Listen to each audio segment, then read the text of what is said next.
보자. 이춘풍전은 여러분 이제 고전 소설인데 얘는 여러분 판소리의 성격을 많이 가지고 있는 여러분 진짜 판소리에서 변화한 소설은 아니지만 판소리의 영향을 많이 받은 판소리계 소설이라고 보시면 돼요. 그러니까 우리 여러분 그 흥부가라고 하는 판소리가 있잖아. 흥부가가 소설로 바뀌면 뭐가 되지 얘들아? 흥부전. 그러면 이런 식으로 아예 흥부가 같은 여러분 판소리가 소설로 변하는 애들도 있지만 얘는 여러분 판소리가 있는 거는 아니지만 근데 판소리의 영향을 너무 많이 받은 작품이다 이렇게 생각해주면 돼. 그러면 읽으면서 우리는 판소리의 특징을 찾아주면 될 것 같아.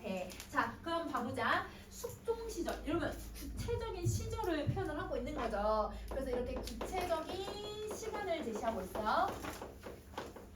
서울에서 구체적인 공간 제시하고 자, 이춘풍은 부모에게 물려받은 많은 재산을 방탕한 생활로 탕진을 한다. 그러면 여러분 이춘풍의 성격이 나타나거든? 얘는 정말 무능한 애인 거야. 그치? 그러면 여러분 성격 여러 가지가 쭉쭉 나올 건데 첫 번째 성격은 무능력하다. 자, 이후 춘풍의 아내 김씨에게 모든 살림살이를 맡기고 다시는 허튼 짓을 하지 않는다고 각서까지 썼어요. 근데 여러분 그러면 아내는 어떤 성격이냐면 되게 성실하고 그 다음에 능력이 좀 있는 것 같아. 남편한테 이렇게 하지 않겠다 이런 걸 각서까지 받는 거 보니까 능력도 있고 그 다음에 뭐든 이제 좀 해보려고 하는 모습인 거지. 그래서 하지만 아내가 가진 고생 끝에 재산을 다시 모으자 옛버릇이 살아난 이 춘풍은 그럼 여러분 춘풍은 버릇을 고쳐 못 고쳐? 버릇을 못 고치고 있는 사람인 거야. 그러면 여러분 얘는 여러분 이 춘풍 성격은 아니지만 버릇을 고치지 못한다. 그러면 여기 딱 어울리는 여러분 속담이 있지. 3살 버릇 여든까지 간다. 이거랑 비슷한 거야. 자, 그 다음에 여러분 그러면 춘풍은 이 장사를 핑계를 대고 집에 있는 돈 500냥에다가 호조는 여러분 나라야. 나라의 어떤 관아 중에 하나인데 이 관아에서 빌린 돈 2,000냥. 그럼 여러분 나라에서 뭐 한 거예요? 돈 2,000냥 빌리고요. 그 다음에 집에는 500냥을 가지고요. 그리고 가서 평양 가서 돈 벌어오겠다고 떵떵거리면서 가는 거예요. 그러면 자 여기서 여러분 우리는 어떤 모습을 볼 수 있냐면 여러분 이 김씨가 이 당시에 남편이 얘들은 지금 아무것도 못하는 애다. 왜냐면 살림살이 다 빼앗긴 상태니까. 근데 얘가 혼자서 여러분 500냥을 모은 거야. 그럼 여성의 얘들아 어떤 능력을 가지고 있는 거냐면 여러분 경제력인 능력을 갖고 있는 거예요. 그래서 경제적 능력을 제시해 주는 거고 그리고 역할이 여러분 좀 더 여성은 그냥 집안일만 하는 게 아니라 얘가 돈 벌거든 얘들아. 그러면 여러분 여성의 역할이 확대되고 있는 모습을 보여주는 거야. 그러면 전통적인 여인의 모습을 가지고 있는 것과는 다르게 확대된 여성의 인식이 들어가고 있는 거죠. 그러면 여러분 이런 것처럼 여성의 인식이 다르게 나타나고 있는 게 얘들아 우리 배운 작품 중에 서경별곡이 그런 거지. 서경별곡은 여러분 여성이 진취적이고 좀 더 적극적인 면모가 강한데 여러분 얘도 진취적이고 적극적인 면모가 강하다. 이렇게 생각해주면 되는 거야. 자, 이때 그곳에서 평양에서 춘풍은 기생 추월에게 반해서 장사 미천을 다 거절이 나는 거예요. 다 뺏기는 거거든요. 그러면 여기서 춘풍은 이 작품의 비판의 대상이구나. 그럼 여러분 우리 비판을 하는 걸 여러분 이제 고전 소설에서 뭐라고 하냐면 풍자한다라고 얘기를 하지. 그래서 풍자의 대상이기도 하고 그 다음에 기생 추월도 돈만 밝혀서 남자를 후려쳐서 얘들아 사기치거든요. 그러면 얘도 비판의 대상이자 풍자의 대상이 되는 거야. 자 그리고 그 집 멋은 노릇을 하게 만들어서 근데 여러분 춘풍이는 신분이 엄청 높은 거는 아니지만 그래도 얘들아 양반이거든 양반. 근데 얘들아 멋은 노릇을 하게 하는 거야. 얼마나 얘들아 이 신분이 탁 떨어졌는지 알겠지 얘들아 그치? 돈이 없어서 그래. 그래서 여러분 얘가 원래 약간 아주 높은 양반은 아니지만 지금 머슴이 되었다는 건 여러분 양반의 신분을 가지고 있어도 여러분 내가 양반인데 네 기생 너 천민이 어디 감히 나한테 이렇게 할 수가 없는 거야. 왜? 돈이 더 우선시되는 사회니까. 그러면 여러분 이거는 돈이 더 우선시되는 모습을 갖고 있는 거예요. 양반의 권위보다. 그래서 돈이 더 우선시되는 시대를 엿볼 수가 있다. 자, 이 소식을 들은 춘풍의 아내는 평양 감사의 회계비장을 자처해서 남장을 하고 평양에 찾아가게 된다. 그럼 여러분 우리 1학년 때 홍길전 배웠던 홍길전 있었나? 홍길전 했을 때 거기서 여자가 남장을 하잖아요. 그런 걸 여러분 이야기에 소재가 들어가니까 선생님 뭐라고 했었냐면 모티프가 들어간다.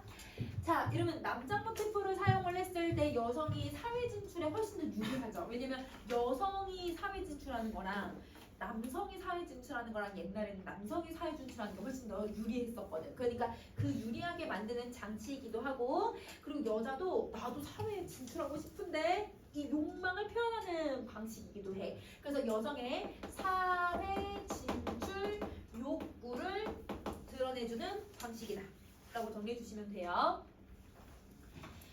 자, 그러면 여러분 여기까지 두 개 다 정리했으면 그 다음 것도 한번 봅시다. 여러분 이제 내용 한번 보세요. 2번.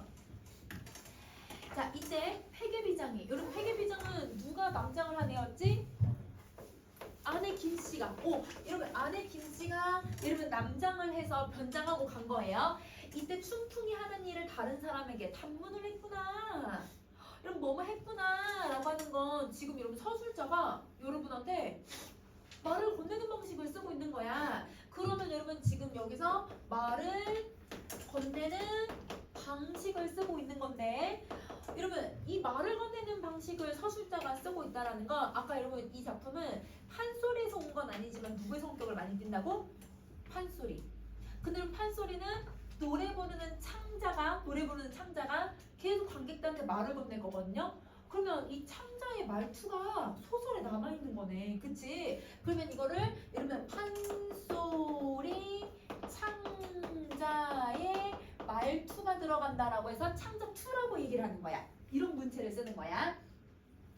자, 하루는 비장이 추월의 집을 찾아갈 때 탑도끼 아래고 천천히 찾아가니 그러면 여러분 비장이 추월의 집에 간 거예요. 그러면 여러분 추월이를 뭐 해주려고? 혼내주려고 간 거죠. 이 아내가 춘풍의 거동이 참 기구하고 저거 좀 봐라 저거 볼만하다. 이런 볼만하다라는 건 누구의 생각이냐면 이거 서술자의 생각이야. 그러면 여러분 우리 서술자의 생각이 들어가면 여러분 이거 우리 뭐라고 부르기로 했었지? 주춘절전에서 했잖아. 편집자적 논평. 맞아. 여러분 여기는 편집자적 논평이 엄청 많아요. 그래서 여기가 편집자적 논평. 자, 그러면 여러분 선생님이 지금 위에서도 밑줄 긋고 여기도 계속 다 밑줄을 긋고 있잖아 얘들아. 이렇게 붉은색으로 밑줄 그은 부분들이 창자가 말 건네는 방식이기도 하고 편소리계 얘들아 이 편집자적 논평이 다 쓰이고 있는 부분이야. 그래서 요거는 다 문체를 설명하고 있는 방식이니까 대부분 다 편집자적 논평이라고 생각해주면 돼요. 알겠죠? 근데 편집자적 논평인데 기능을 묶을 수 있다 얘들아. 얘는 춘풍의 행위를 설명하고 있는 부분이야. 제 행동 좀 봐. 이렇게 평가하는 거거든. 자, 그래서 봉두난발 덥수룩한데 얼굴조차 안 씻어 더러운 때가 덕지덕지 10년이나 안 빤 옷을 도롱도롱 누워서 그렁그렁 얼거 입었으며. 그러면 여러분 지금 이 부분이 여러분 이 누구의 모습을 묘사해 준 부분이에요? 춘풍의 모습을 묘사하죠. 여러분 이거 학교에서 아직 안 나간? 나갔지? 춘풍의 모습을 묘사를 하는데 여러분 이거 묘사하기 위해서 여러분 지금 어떤 표현법을 썼는지 한번 봐봐. 덕지덕지 도롱도롱 그렁그렁 이런 이거 뭐예요? 음성상징어들 쓰죠. 그러면 여러분 이렇게 음성상징어들을 많이 쓰는 게 판소리의 특징이라고 생각하면 돼. 알겠지? 다시 여러분 덕지덕지 도롱도롱 그렁저렁 알겠죠? 자, 그리고 여러분 진짜 이 사람이 10년이나 안 빤 옷을 입었을까요? 더러운 옷인데 10년이나 안 빤 것 같다. 약간 뭐 하고 있는 거야? 화장. 이런 화장이야, 화장. 화장. 이런 식으로 여러분 들어가고 있으면 여러분 이거는 약간 판소리의 특징이 나타난다. 이렇게 생각해 주면 될 것 같아. 자, 그 추한 형상에 누가 아닌 침을 뱉겠니? 여러분 질문을 던졌죠. 근데 이 질문에 답이 정해져요. 이 더러운 여러분 약간 거지같이 행색을 하고 있는 춘풍이한테 뭐 할 수밖에 없다? 침을 뱉을 수밖에 없다. 그러면 여러분 이거는 춘풍의 행색에 대해서 또 평가를 한 거지. 그지 같은 꼴을 하고 있더라. 그러면 요것도 춘풍의 행색, 저것도 춘풍의 행색에 대해서 설명하고 있는 거야. 춘풍은 제 아내인 줄 꿈에나 알려마는 비장이 뭐를 쏜다. 비장이 모르겠니? 비장은 다 알고 있죠. 여러분 이거는 상황에 대해서 서술자가 평가를 해주는 부분이에요. 그러면 자 보세요. 시험 문제에 어떤 문제 나오는지 적이 있냐면 여러분 서술자에게 기억부터 얘들아 막 비읍까지 표시해. 그리고 나서 똑같은 것끼리 묶으라고 하는 문제 나온 적 있어. 그건 다 편집자도 논평이거든? 근데 똑같은 거 어떻게 묶으면 될까 얘들아? 춘풍을 설명하는지 상황을 설명하고 있는지. 이거 문제 낸 적이 있어. 그럼 이거 구분해야 돼. 그러면 얘도 편집자는 논평, 편집자는 논평, 편집자는 논평이야. 근데 얘는 두 개는 누구를 설명하는 거? 춘풍을 얘들아 비꼬기 위해서 쓰는 거고 아래는 상황을 설명하기 위해서 쓰는 거야. 구분해야 돼 얘들아. 알겠지? 응. 구분해줘야 되고. 자 그러면 여러분 이제 3번을 한번 가세요. 분한 마음을 감추고 추월의 방에 들어가니 여러분 왜 분한 마음을 가지고 있냐면 아유 저 나쁜 애가 내 남편을 지금 사기쳤구나. 그러면 여러분 분한 마음을 감추는 건 여러분 남편에게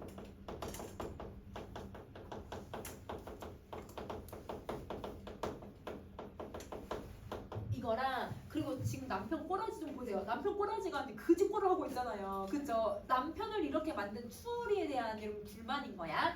그러면 여러분 남편을 거지로 만든 이 추월에 대한 분노를 표현을 하고 있다. 남편을 사기치기도 하고 남편을 거지로 만든 추월에 대한 불만. 자 간사한 추월이는 회계비장을 다시 들어 누굴 꼬린데 얘를 얘랑 사기치려고 마음 먹어서 회계비장을 막 엿보더래요. 그러면 여러분 지금 의도는 비장을 속여가지고 여러분 이 비장에게 얘들아 갖고 있는 돈을 뭐 하려고 하냐면 훔치려고 하는 거거든요. 그러면 여러분 자기의 뭘 챙기려고 하고 있다? 이익을 챙기려는 여러분 이 누구의 모습? 추월의 모습이 드러나는 거고. 근데 여러분 추월이는 그러면 어떤 인물이냐면 뭐면 다 돼 얘들아? 돈이면 다 되는 애인 거야. 그러니까 여러분 물질적 가치관이 너무 중요한 사람인 거지. 그래서 물질적 가치관을 쫓는. 근데 여러분 물질적 가치관을 쫓으면 부귀공명만 쫓는 거잖아요. 그럼 우리 부귀공명만 쫓으면 여러분 사실 뭘 쫓는 거야 얘들아? 세속적 가치를 쫓는 거지. 근데 여러분 빈칸에다가 세속적 가치를 쫓는다 이렇게 정리해주면 돼. 자 그리고 비장이 약간 밥을 먹고 이러면 이제 비장이 밥을 먹었어. 얘가 주는 밥을 먹고 사화나는 버린 놈한테 상째로 주면서 하는 말이 그럼 여러분 아까 거지가 누구였죠 여러분? 남편이잖아요? 그러면 얘가 춘풍이에요. 춘풍이한테 자기 남편한테 아유 불쌍하다 이 거지놈아 네가 본디부터 거지냐 어떻게 그렇게 이렇게 못생겼냐 어떻게 이렇게 꼬질꼬질하냐 이러면서 남편을 비꼬고 있는 거야. 그러면 여러분 지금 여기서 남편의 처지를 비꼬고 있다. 비아냥대고 있다. 이렇게 생각하면 되는 거죠. 춘풍이가 엎드려서 아이고 저는 서울 사람인데 돈을 벌려고 평양에 왔다가 그러면 여러분 김씨하고 얘들아 이 춘풍은 어디에서 온 거야? 서울에서 어디로 온 거예요? 평양으로 왔다고 생각하시면 돼요. 그러면 평양에 왔는데 사정을 어찌 제가 다 말씀드리겠냐마는 이 나라님이 잡수시던 차담상을 소행 같은 천한 놈에게 상체로 물려주시니 아유 태산 같은 은혜 아이고 감사합니다 감사합니다 이렇게 얘기를 해요. 그러면 여러분 춘풍은 비장이 아내인 줄 모르고 아유 나라님이 먹으시던 음식을 저에게 주시니 정말 감사합니다 감사합니다 이거는 비굴하게 행동을 하는 거죠. 그래서 비굴하게 행동을 하고 있다. 자, 그 다음에 여러분 위로 이제 아랫부분도 한번 가보자. 여러분 7쪽 한번 7번 한번 보세요. 자, 비장이 미소를 하고 미소를 지으면서 처소로 돌아와 수일 후에 분부에서 춘풍이를 잡아서 형틀 위에 올려요. 자, 여러분 춘풍이가 지은 죄가 뭐예요? 여러분 회계비장이면 나란이라는 사람이거든. 나란이라는 사람이 왜 춘풍이 잡아요? 나랏돈을 여러분 지금 안 갚잖아요. 아까 나랏돈 얼마 빌렸어요? 호주에서 2,000냥 빌렸잖아. 그러면 여러분 춘풍이의 얘들아 죄목은 나랏돈을 횡령한 거가 되는 거야.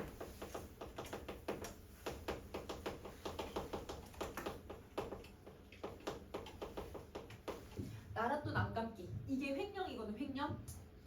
그러면 여러분 개인 돈을 빌리는 것도 죄인데 나랏돈을 안 갚는 것도 당연히 죄가 될 수밖에 없는 거지.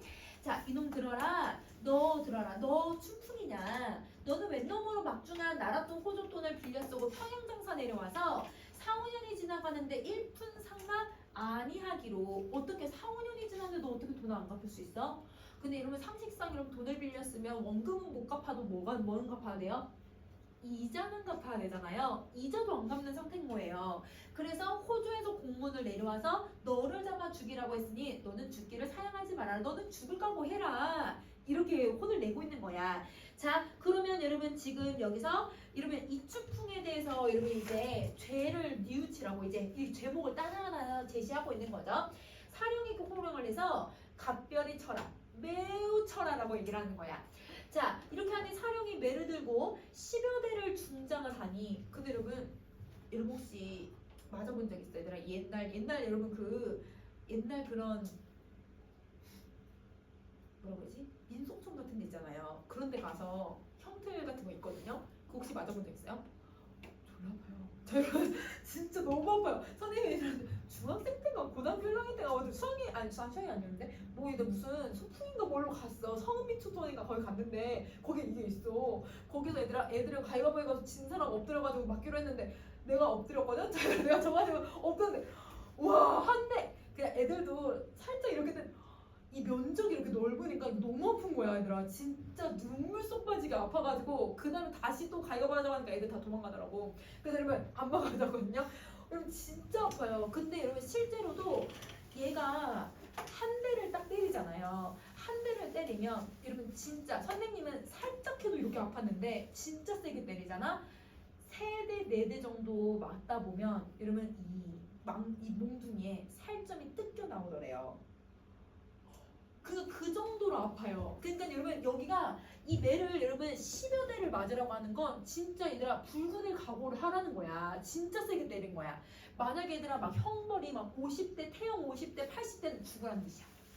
여러분 태형을 막 얘들아 옛날에 이제 진짜 심한 벌은 50대, 80대를 때리라고 하는 벌이거든. 그건 여러분 매를 맞고 죽으라는 뜻이에요. 그냥 너 죽이겠다는 뜻이랑 똑같은 거예요. 그 정도로 남편을 얘들 버릇을 고치려고 진짜 죽을 힘을 다해서 때리고 있는 거야 사령들이. 자 이렇게 하니 춘풍이 약한 자리에서 유혈이 낭자하기 시작을 하는 거야. 진짜 피가 나는 거야. 자 그러면 여러분 자 남편이 저지른 잘못을 호되게 질책하는 이유가 뭐냐면요. 이미 각서를 받아봤는데 각서로는 남편의 버릇을 고칠 수 있었어요 없었어요? 앞에서 안 됐었죠. 그러니까 장사미천을 탕진한 남편에 대한 여러분 질책의 방식이기도 하고 여러분 질책이라고 해도 되고 원망이라고 해도 돼 얘들아. 원망이기도 하고 그리고 남편을 꾸짖어서 남편이 가지고 있는 그 방탕한 습관 있잖아 얘들아. 이 방탕한 습관과 이런 빈칸 더 써줘. 이러면 그 밑에 남편의 허세 자기가 돈 한 번에 벌어다 줄게 내가 한 탕이면 돼 막 이런 생각 있잖아. 이런 버릇을 고치려는 목적으로 진짜 얘가 죽을 힘을 다해서 때리는 거예요. 그러면 자 이렇게 해서 비장이 또 내려보고 또 치려고 하는데 혼잣말로 아휴 못 치겠다. 왜냐면 피가 나고 이런 모습을 보니까 엉덩이 막 뜯기는 모습 보니까 너무 마음이 아파가지고 더 이상 못 때리겠다는 거야. 그러면 때려놓고는 남편에 대한 뭐가 느껴지냐면 연민, 불쌍하다 이렇게 느끼는 거죠. 연민을 느끼고 있다. 그럼 여러분 11번까지 빈칸 다 넣었을까 얘들아? 자 그 다음 다시 할게. 너 매 잡아라. 춘풍아 너 들어라. 너 돈 다 어찌했느냐? 투정 노름을 했느냐? 아니면 돈 쓴 곳을 바로 아래여라. 근데 여러분 비장이 여러분 아내가 남편이 돈 어디 갖다 썼는지 알아요 몰라요? 여러분 추월 때문에 화가 났잖아요 여러분. 알아요. 여러분 알면서도 뭐 하는 거예요? 물어보는 왜 죄를 실토하게 만들려고 이렇게 가짜로 물어보는 거야. 그러면 여러분 비장은 알고 있어요. 남편이 어디에다가 돈을 썼는지 알아 얘들아. 자 춘풍이 형틀 위에 울면서 여쭈기를 소인이 호주 돈 나라 돈을 써서 평양에 내려와서 내 집 주인 추월이와 1년을 함께 놀고 나니 한 푼도 없어지고 제가 이 거짓골이 되었습니다. 나리님 분부대로 죽이거나 살려주십시오. 이러면 어차피 거지로 생활할 바에는 차라리 죽여주십시오. 뭐 이렇게 얘기를 하는 거죠. 자 비장이 원래 추월이라고 하면 원수같이 알아. 왜? 이미 얘 때문에 돈을 잃었다는 거 알고 있으니까. 그러면 남편을 유혹해서 재산을 빼앗은 여러분 추월에 대한 적개심이야. 이건 적개심. 분노죠 분노. 이런 도중에 이 말을 듣고 더 화가 나서 네 가서 그년을 잡아와라. 바삐바삐 잡아오되 지찰다가 네가 중대를 받는다라고 해서 사령이 벌미를 집어서 바로 잡아오니 형틀에 올려놓고 별태장을 골라잡고 각별히 매우 쳐라. 사정, 네가 사정을 두었다가 여러분 좀 인정 사정 봐줬다가는 네 목숨이 날아간다. 너 얘 봐주지 마라. 여자라고 봐주지 말고 죽게 쳐라. 이렇게 얘기를 하는 거죠. 그러면 추월이한테 얘들아 이렇게 벌을 내리는 이유는 자봐야 아까 남편은 형틀에 묶으면서 뭐라고 했냐면 너는 나랏돈을 훔쳤고 뭐 해서 형틀에 매를 때릴 거야. 나라에서 공문이 내려와서 이래서 너가 죄를 받을 거야. 제목을 하나하나 다 따졌죠. 근데 여러분 추월이는요? 저는 그냥 쳐라 뭐 이렇게 얘기하고 있잖아. 여기서 약간 감정이 상했어 얘들아. 그러니까 남편은 여러분 좀 이제 뭐라고 하지? 원리 원칙대로 여러분 죄를 주고 있다면 추월이한테는 원리 원칙을 적용하지 않아. 왜? 이미 자기는 기분이 나빴거든 얘들아. 그치? 그러면 추월이한테는 그냥 바로 형벌을 적용을 하고요. 근데 여러분 춘풍이한테는 여러분 어떻게 했냐면 어떤 여러분 절차를 밟아서 여러분 형벌을 적용하는 거예요.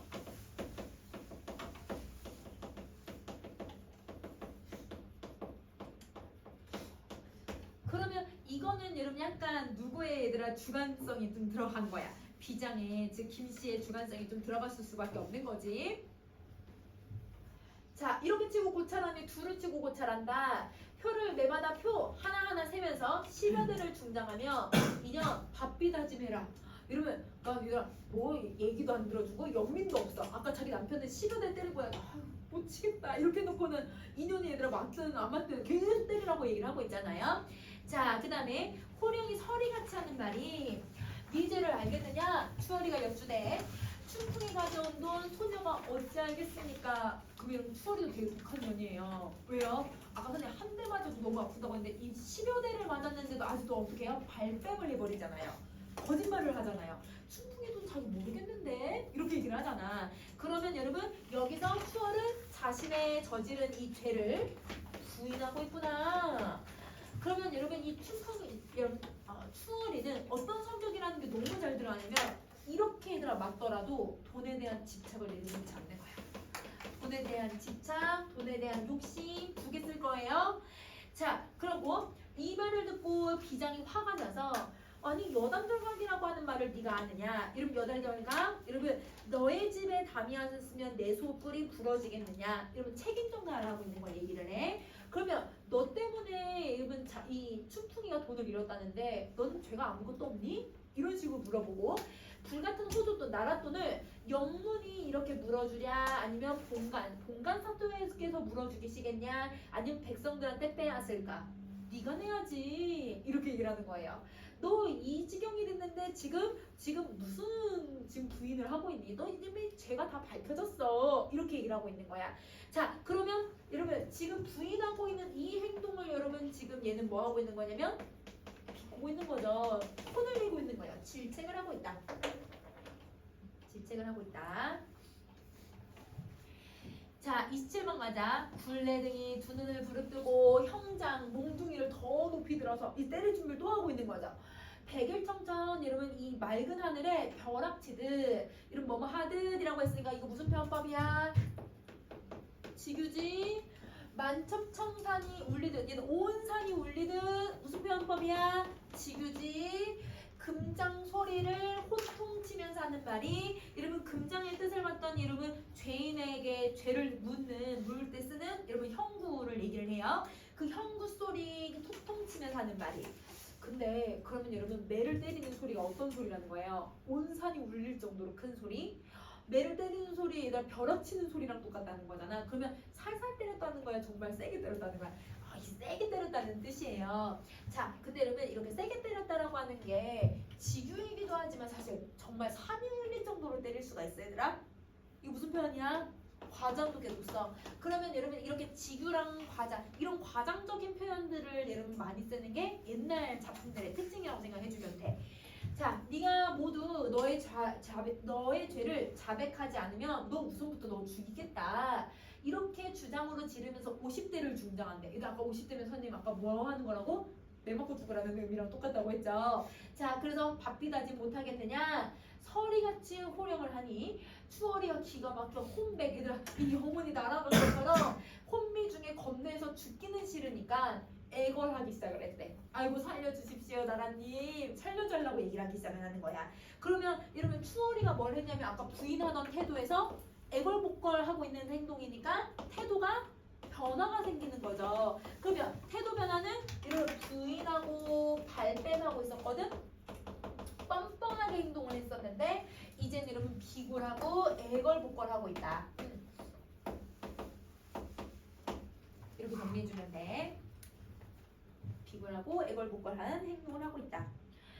자, 나라법도 엄숙하고 관령도 지엄하고 나라님 분부. 나라님이니까 여러분 여기 누구냐면 비장을 얘기해요. 비장님의 분부도 너무 중요해서 춘풍이 가져온 돈 제가 그대로 갖다가 드리겠습니다. 그러니까 여러분 춘풍이가 가져온 돈 얼마 있었더라 얘들아? 나라돈은 2,000냥이었거든. 그 2,000냥 그대로 돌려드리겠다고 얘기를 하고 있는 거예요. 자, 그 다음에 다시 할게. 비장이 하는 말이 호조의 공문을 놓아 너를 빨리 죽이겠다고 말을 했었는데 네 죄를 네가 알고 돈을 모두 다 바치겠다고 하니 난 널 살려주겠다. 호조돈 이자는 자모지례. 여러분 자모지례가 아니라 이자를 갚는다라는 뜻이에요. 이자를 갚아서 5,000냥을 보내라. 이자가 3,000냥이네. 자 여러분 2,000냥이 아까 뭐 기본 돈이었는데 5,000냥을 보내라고 하고 있어. 왜냐면 4, 5년이 지났고 얘가 죄가 있으니까 돈 더 받겠다라는 거야. 괘씸해서. 그러면 여러분 비장의 판결은요. 여러분 살려주는 대신 돈 갚기. 이거죠. 그러면 여러분 이 추월이에게 살려주는 대신 돈을 모두 갚아라. 근데 여러분 이 돈에는 원금만 갚는 게 아니라 뭐도 갚아라? 이자도 갚아라. 이런 뜻이야 얘들아. 원금 이자 다 갚아라. 자, 그 다음 거 한번 또 갈게. 일단 35번 한번 봐보자. 추월이가 말을 하길 10일을 주시면 5,000냥 다 갖다 드리겠습니다. 이렇게 얘기하고 그제서야 비장이 춘풍과 추월이를 형틀에서 내려놓고 춘풍이를 다시 불러서 열흘 안으로 돈을 받아가지고 이러면 자 열흘 안으로 돈을 받아온다는 건 누구에게? 추월이에게. 그치? 추월이에게 돈을 다 받아가지고 서울로 내려오너라. 여러분 서울로 와라 이런 뜻이죠. 내가 또한 유고에서 먼저 떠나가 기다릴 테니 네가 서울로 올라오거든 우리 집으로 인사 와라 이렇게 얘기하는 거예요. 그러면 여러분 지금 누구에게 얘들아 이 책임을 다 마무리를 지으라고 하는 거예요? 춘풍에게 책임을 마무리를 지으라고 하는 거죠. 자, 춘풍이 감사하면서 내려가면서 옛주길 나라님 덕분에 호주도 모두 다 회수하고 있으니 감사합니다. 감사합니다. 인사하죠. 자, 그 다음에 여러분 41번 가자. 비장이 사또 앞에 여러분 이 전이라고 하는 건 여러분 한자를 그냥 우리말로 바꿔서 읽으면 돼. 그러면 비장이 사또 앞에 가서 춘풍과 추월에 대한 여러분 그 판결한 내용 처치한 말씀이라는 건 판결 내용이야. 판결 내용을 모두 구하고 조용히 말하길 내일 하직하고 서울로 가야 하니 사또님께서는 추월에게 분부해서 이 자모지례 원금과 이자를 5,000냥을 모두 다 회수해 주시고 춘풍에게 보내주시면 아이고 감사하겠습니다 사또님 이렇게 얘기하고 떠나는 거예요. 사또가 허락을 하자 이튿날 하직하고 상으로 준 돈 수만 냥을 환전해서 붙여놓고 여러분 돈도 얘들아 얼마를 받았대 얘들아 수만 냥을 받았대. 그러니까 여러분 여러분 이 춘풍이 안에는 능력이 꽤 괜찮은 것 같아. 그래서 이에서 이걸 발행할 때 평양을 하직하고 서울로 올라와 환전을 즉시 찾고 춘풍이를 오기를 기다리더라. 그러면 다 44번 할게요. 평양에서 사또 본관이 분부하되 추월이를 잡아들여 돈 바치라 상하를 하니 그래서 10일이 다 못 돼서 5,000냥을 다 바쳤다. 자, 근데 여러분 뭐뭐 했다라고 하는 거 바쳤구나 라는 뜻이거든요. 뭐뭐 했구나. 근데 우리 아까 맨 앞에 시작할 때 얘들아 이 뭐뭐 했구나라고 하는 부분이 여러분 청자가 이 말하는 창자가 여러분 듣는 사람에게 뭐 한다고 했었지 얘들아? 말을 건네는 방식이에요. 그러면 여러분 이 걷다 혹은 여러분 뭐뭐 하렸다 이런 부분 있잖아요. 이런 부분이 모두 다 여러분 판소리 창자 2예요.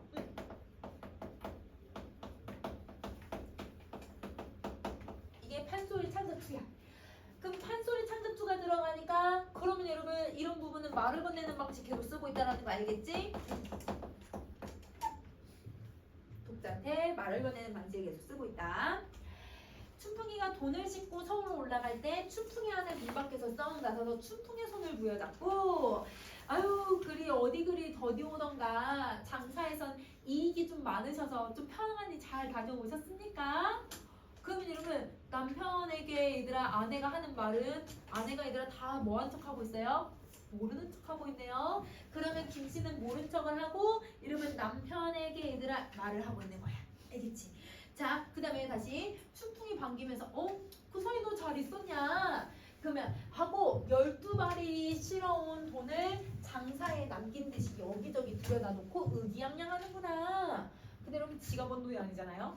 여러분 그 5천냥 나라 돈으로 갚고 남은 돈 있잖아요. 자기가 이제 갖고 있었던 돈, 그 돈을 자기가 더 벌어와서 얘기한 것처럼 표현을 하는 거야. 그러면 여러분 그동안 잘 있었나? 내가 돈 이 정도 벌어왔는데 막 이렇게 얘기를 해. 지가 번 게 아닌데. 그러면 이런 게 바로 허세죠.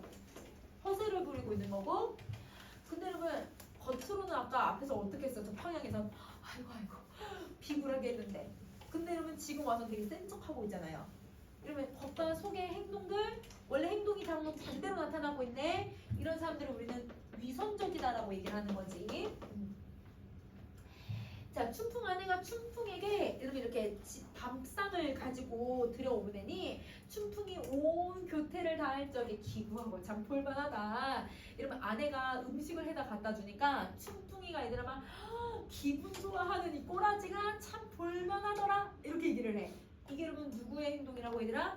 서술자가 논평하는 부분이에요. 편집자는 논평이고 이 편집자 논평은 춘풍의 태도를 평가하고 있는 부분인 거야.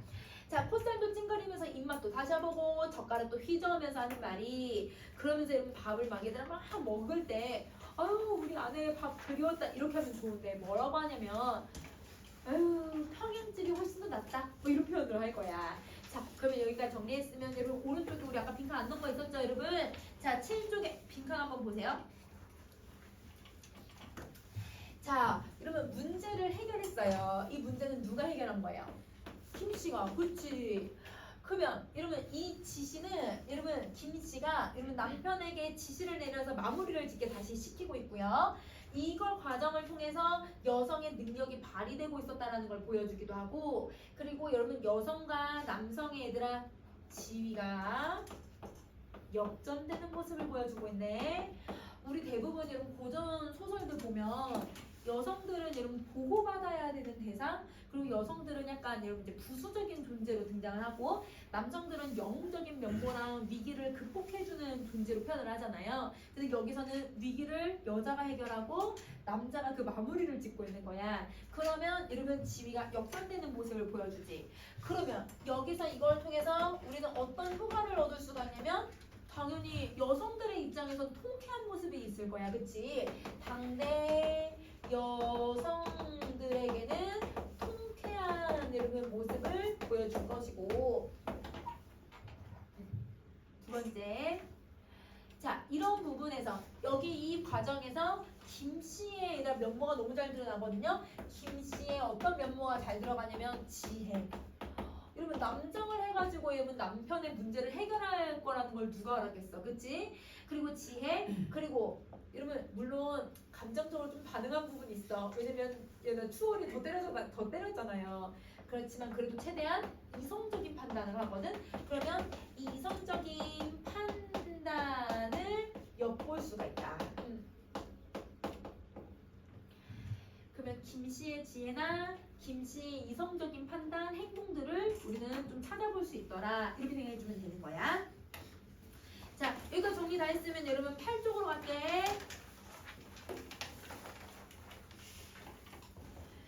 자, 여러분 음식 얘가 그 반찬 추정하는 게 얘가 제일 빡쳐요. 여러분 선생님은 나이차 많이 나는 동생들 있으니까 선생님이 이제 엄마 아빠가 잠깐 일 나가고 하면 어렸을 때 내가 밥을 많이 다 해줬거든. 그럼 나는 밥 투정을 하잖아요. 그럼 밥을 그냥 다 뺏어요. 밥 안 줘요. 그러면 우리 동생 절대 선생님 앞에서 언니 앞에서는 이런 밥 투정을 하잖아. 나. 근데 엄마한테는 하지. 엄마한테는 하는데 선생님한테는 안 하거든. 왜냐면 난 밥을 안 줄 거니까. 그러면 이러면 이래야 되는데 밥 투정하는 게 제일 짜증나거든. 근데 그러면 이 춘풍이가 오자마자 뭘 하냐면 아내가 정성스럽게 아까 차담상을 준비를 했는데 아유 생치달도 덜 구워졌고 적고 저압안에 기름도 적고 황육도 다 맛이 부족하다. 평양으로 다시 가야겠다. 호주돈이 아니었으면 내가 올라오지도 않아. 서울 올라오지도 않았지. 아유 내일 호주돈 다 바치고 다시 평양에 가야겠다. 그 뭐해 얘들아? 평양 갑자기 그집골밖에 안 되는데 허세 부리고 있잖아. 그치? 너도 따라가서 평양 가명에 작은 집이 누구냐면요. 누구네 집에 가요? 추어리네 집. 얘들아 기생 추어리네 집 가서 거기 음식 좀 맛봐라. 제일 빡치는 말 아니야? 반찬 추정하는 것도 빡친데 얘들아 그 첩처럼 놀았던 애네 집에 반찬이 더 맛있다고 얘기하고 있잖아요. 그러면 추월의 집의 음식을 맛봐라라고 얘기를 해. 그러면 여러분 자 아내 음식을 타박하는 여러분 이 춘풍은요 허위적인 여러분 가부장적인 모습이 드러나는 거죠. 그걸 여러분 비꼬고 있다라고 생각해주면 돼. 자 이런 온갖 교만을 다 하고 있어. 얘들아 이 교만이라는 건 아까 얘들아 여기서 뭘 부르고 있었다고? 허세를 부리고 있었다고 했지. 그 허세를 일단 교만하고 있다. 교만한 건 거드름을 피우고 있다 이런 의미야. 자 이럴 때 춘풍의 아내가 춘풍을 다시 한번 속이려고 황혼 이런 황혼이 무슨 시간이더라? 저녁 밤이지 얘들아. 밤 저녁 되어가는 거. 그러면 저녁을 기다려서 왜 저녁 시간을 얘기할까요? 그래 안 보이죠? 옛날에는 여러분 네온 사인 있는 것도 아니고 가로등이 있는 것도 아니니까 잘 안 보여 밤이 되면. 그래서 저녁이 될 때 이들 변장을 하는 거예요.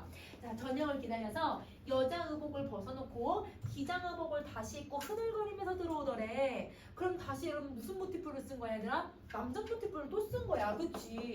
그러면 여러분 남장 모티프를 다시 쓴 이유는 첫 번째는 문제를 해결하기 위해서 했다면 두 번째는 문제 해결하기 위해서 쓴 게 아니죠. 남편의 태도를 뭐 하기 위해서? 비판. 나 이거 놀리는 거야. 맞아. 놀려도 돼. 이러면 이거는 여러분 비판. 근데 우선 비판이라고 할게. 뒤에 말을 통해서 비판, 놀리려고 하는 의도도 있다. 이렇게 생각해 주면 돼. 춘풍이 의아해서 방 안에서 갑자기 아내가 안 들어오고 왜 또 비장 남자가 들어오잖아요. 그리고 너무 깜짝 놀라서 어떻게 해야 될지 몰라 하고 있어. 그럼 이러면 주저주저 한다라고 하는 이 행동은 여러분 춘풍의 태세잖아.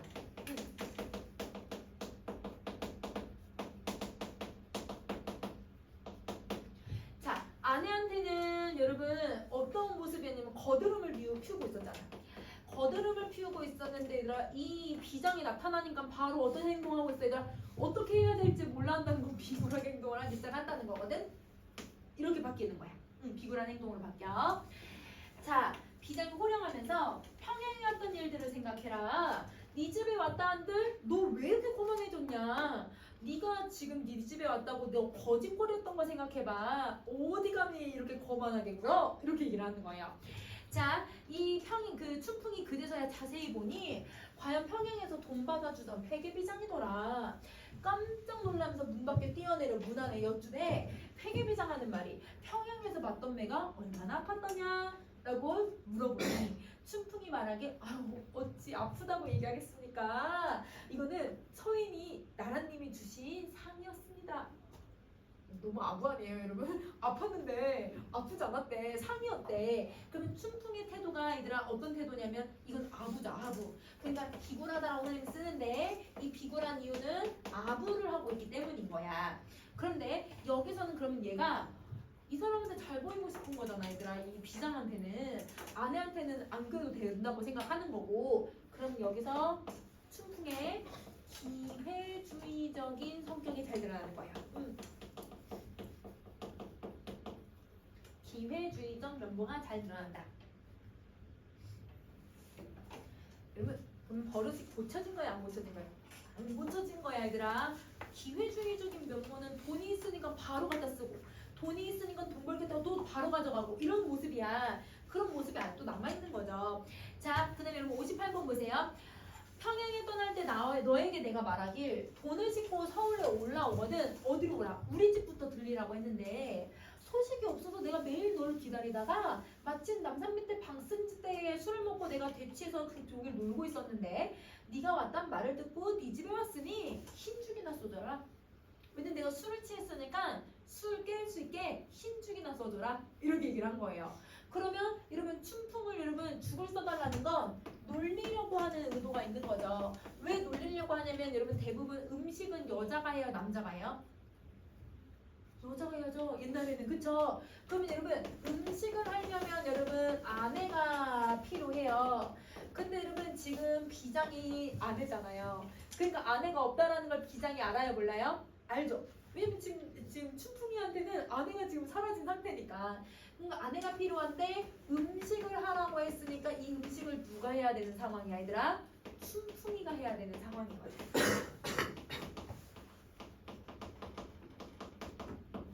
그러면 여러분 가끔 막 옛날 드라마나 옛날 여러분 어른들이 여러분 남자는 부엌에 들어오는 거 아니라고 막 이렇게 얘기하는 거 있어. 옛날에는 어디 남자가 부엌에 들어오냐 막 이렇게 얘기해. 근데 남자가 이제 어디 들어가서 부엌에 들어가서 음식을 해야 되는 상황이 온 거예요. 그럼 당시에 여자들이 봤을 때는 엄청 통쾌한 모습을 가질 수밖에 없는 거죠. 자, 그러니까 놀리려는 의도가 너무 강한 거야. 이렇게 하는 춘풍이 지엄이라고 했으니까 누굴 얘기하는 거야? 김씨. 아내를 찾으려고 아무리 노력하지만 찾을 수 있어요? 없어요? 없죠. 이 앞에 있는 비장이 아내니까. 그래서 제가 손수 죽을 쏘려고 죽살을 내어들고 부엌에 들어가니 비장이 호령하대. 아니 니네 아내는 어디 가고 나한테 내외를 하냐? 나랑 거리두기를 하냐? 니네 아내 어딨냐? 이러면 이렇게 얘기를 해. 알면서도 얘들아 놀리는 거죠. 니네 안에 없어서 네가 직접 죽을 쓴다고? 이런 식으로 얘기를 하는 거야. 그러면 여러분 이 말도 다 놀리려는 의도가 있다. 이렇게 생각하면 되는 거죠. 춘풍이 묵묵부답으로 혼잣말을 하면서 아유 아내가 그립던 차에 가족을 만났으니 우리 둘이 잠이나 잘까 해봤는데 아내는 감도 없고 비장은 이처럼 호령하니 너무 진실로 민망하지만 어쩔 수가 없구나. 죽을 써야지. 이렇게 생각을 하는 거죠. 자, 그 다음 거 가세요. 63번. 해계비장 내려다보니 춘풍이 흰 죽을 쓰는 모습이 참 우습고도 볼만하더라. 선생님이 얘들아 밑줄 안 그었거든? 이거 뭐야? 이 편집은 공평이지. 볼만하다. 그러면 여러분 이게 우습고도 볼만하다. 이것도 여러분 평가라고 생각하면 돼요. 여러분 누구에 대한 평가더라? 이거 춘풍에 대한 평가야, 그치? 그제서야 죽상을 드리거늘 비장이 먹기 싫은 죽을 조금 먹는 체 하다가 얘들아 왜 죽 먹기 싫을까요? 맛이 있을 수가 없겠죠, 여러분. 맛도 없을 거고 그 다음에 얘들아 죽을 먹고 싶지도 않고 그래서 춘풍께 상체로 주면서 하는 말이 네가 평양 가면 추월의 집에서 사환. 여러분 사환이 뭐냐면 심부름꾼을 얘기하거든? 근데 여러분 심부름꾼으로 있을 때 얘들아 이 춘풍이의 행색이 어땠어? 그지였잖아. 완전 거지. 그러면 여러분 그 거짓골을 하고 있을 때 깨진 헌사발에 누룽지 국을 부어서 숟가락 없이 뜰 아래 서서 되는 대로 먹었던 일을 생각하면서 너 다 먹어라. 그러니까 여러분 이때 숟가락 없이 밥을 먹었잖아요. 그 누룽지를. 그러니까 이렇게 아마 핥아서 이렇게 먹었을 거야. 그러면 그렇게 먹은 것처럼 지금 그렇게 먹어라. 뭐를? 죽을. 이렇게 얘기를 한 거예요. 그러면 완전 명령을 하고 있는 거잖아요. 그럼 여러분 여기 옆에 정리 한번 해보세요. 춘풍의 아내는 춘풍에게 어떤 행동을 하냐면 야 먹어. 너 옛날 생각하면서 먹어. 이런 식으로 얘기한 거거든. 이런 건 권위적인 태도죠. 명령을 하고 있는 거니까. 그래서 권위적인 태도로 남편을 뭐 하고 있다? 놀리고 있는 거다. 그러면 이런 사실 놀리려는 의도는 단순히 남편을 놀리려는 의도가 아니라 남편에게 뭘 하게 만들려고? 반성하게 만들려고. 그래서 여기 빈칸은 반성하게 만들려고 하는 의도가 있는 거야. 그제서야 춘풍이 아내가 어디서 죽을 먹느냐 해볼까 해서 지금 또 아내한테는 체면을 차리고 싶어서 아내가 있나 없나 보면서 이걸 먹기 시작을 하는 거예요. 그럼 여러분 죽 먹는 양을 볼까 하여 라고 하는 이 부분은 여러분 아내에게는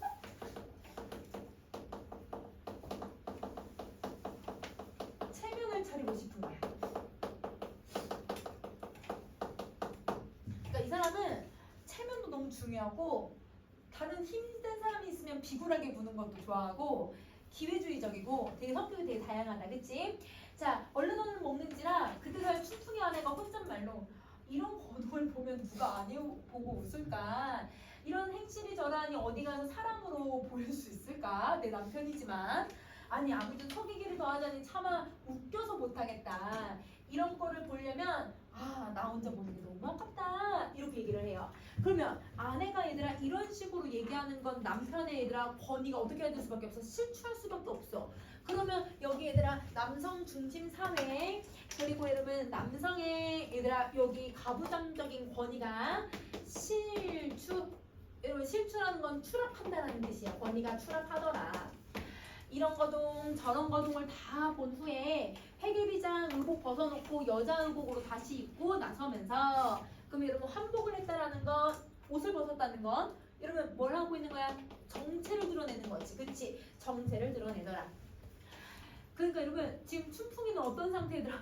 이거 막 이렇게 핥아서 먹고 있는 상태고 그러면 여러분 아내가 뭘 하는 거야? 이 멍청아! 이렇게 소리를 지르는 거야. 옷을 다 벗고 그러면 멍청하라고 했으니까 여러분 여기서 해악성이 아주 고조가 되는 거죠. 왜냐면 남편을 놀리고 있으니까. 그러면 이 부분에선 여러분 남편을 어떻게 했다고 봐도 되냐면 웃음거리로 만들었거든요. 여러분 우리 작품에서 웃음거리로 만드는 걸 뭐라고 하지 얘들아? 희화화. 그치? 남편을 희화화를 시키면서 해악성을 고조시킨다. 춘풍의 등을 밀치면서 안목이 그렇게 볼품없느냐. 춘풍이 어이가 없어서 아니 자넨 줄 이미 알고 있었지만 그냥 자네가 왜 이런 행동을 하는지 의사를 보이려고 했지. 또 여러분 자기가 비굴하게 한 거 이미 알고 있었다고 얘기하네요. 거짓말하네요. 그러면 이런 부분은 여러분 민망한 상황을 여러분 모면하고 여전히 체면을 차리고 있더라. 그렇게 하고 그날 밤 부부가 원앙금칭을 펼쳐놓고 저 누웠으니 아주 대박 음안이구나. 이러면 이 서술자의 논평은 여러분 서술자가 상황을 평가하는 거야. 그럼 여기 두 개야. 춘풍을 평가하든지 상황을 평가하든지. 그치? 자 그럼저럼 자고 나서 이튿날 호두돈을 다 바치고 상급한 수만 양의 재산으로 노비전담을 다시 장만하고 아까 얘들아 상급이 뭐였죠 여러분? 상을 받다라는 뜻이었거든.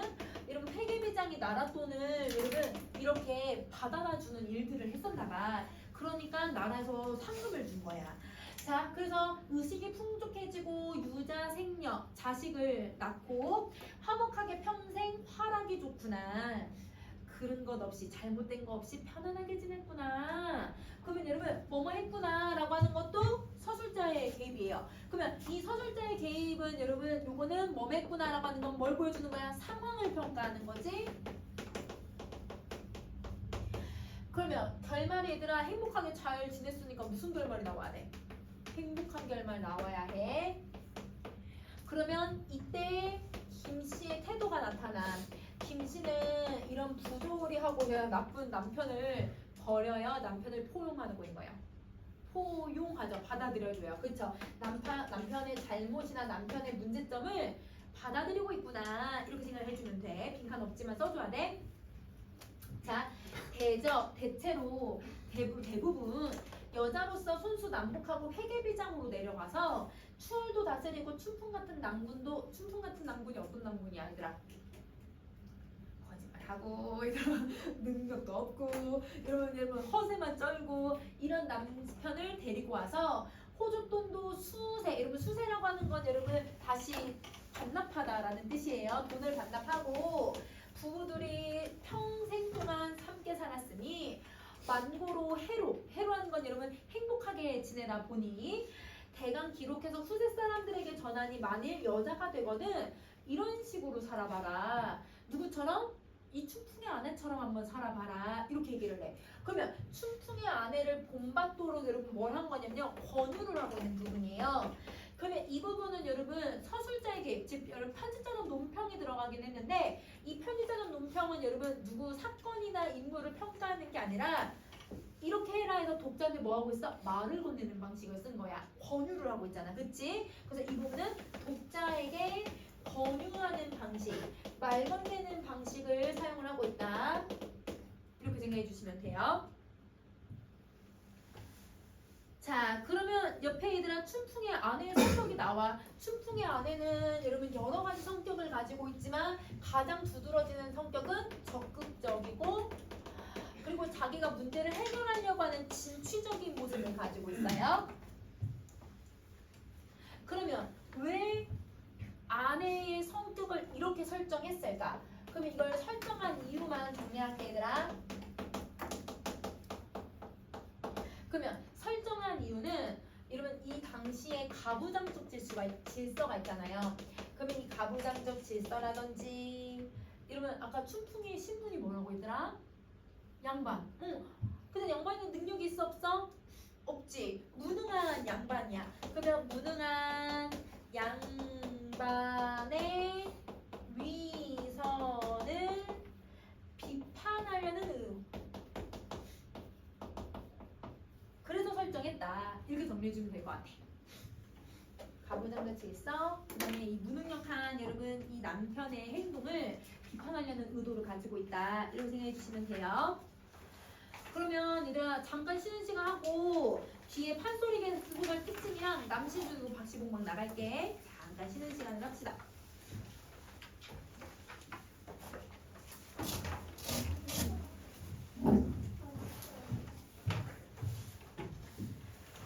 자, 그러면 작품에 반영되고 있는 판소리 소설의 특징을 한번 정리 한번 해볼게. 자, 이러면 여기 이러면 이 춘풍하고 추어리를 뭐 했지 얘들아? 비판하는 걸 우리는 뭐라고 하지 얘들아? 풍자하죠. 그리고 춘풍이를 여러분 희화화시켜서 아까 뭘 고조시켰어? 해학. 그치? 그러면 풍자랑 해학을 기반으로 해서 여러분 이 실제 이런 거는 현실적인 경험이야. 왜냐면 빚져서 빚진 사람들을 얘들아 죄인을 잡아오고 이런 내용들 비현실적 내용이 들어가 있는 건 아니잖아. 그럼 유충열전이랑 비교해서 문제 낼 수 있는 거 알겠지? 유충열은 진짜 비현실적인 내용들이 들어가. 근데 얘는 비현실적인 내용이 들어가는 건 아니야. 현실적인 거예요. 자, 그리고 두 번째 여러분 음문의 형식이 들어가기도 하고 그러니까 노래처럼 음보나 음술처럼 여기는 여러분 뚜렷하게 음보나 음술을 쓴 건 아니지만 부분적으로 좀 봤을 때 부분 세 글자 네 글자 네 글자 네 글자 이게 계속 반복되기는 해. 자, 그리고 아무래도 소설이니까 산문체도 계속 쓰이고 있는 거지. 그러면 여러분 이 두 가지의 문학은 얘는 어디에서 온 거냐면 판소리에서 온 거야. 판소리는 구전문학의 특징이지. 우리 서정별곡처럼.